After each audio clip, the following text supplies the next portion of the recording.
Изтрезвителя къде се намира за българския народ? Кога идва?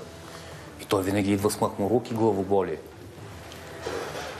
Най-хубавото на пиенето е махмурука. Така ли? Да.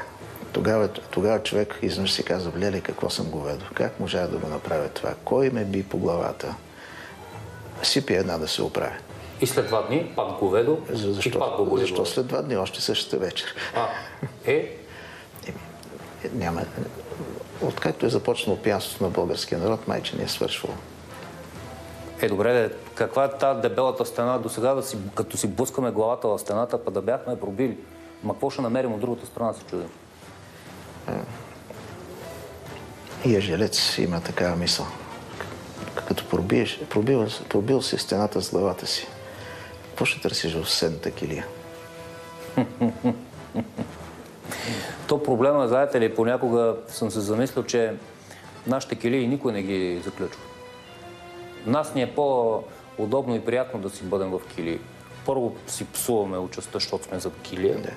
Пък и някак си вече гледаме на живота много по-свойски, когато гледаме през решетки.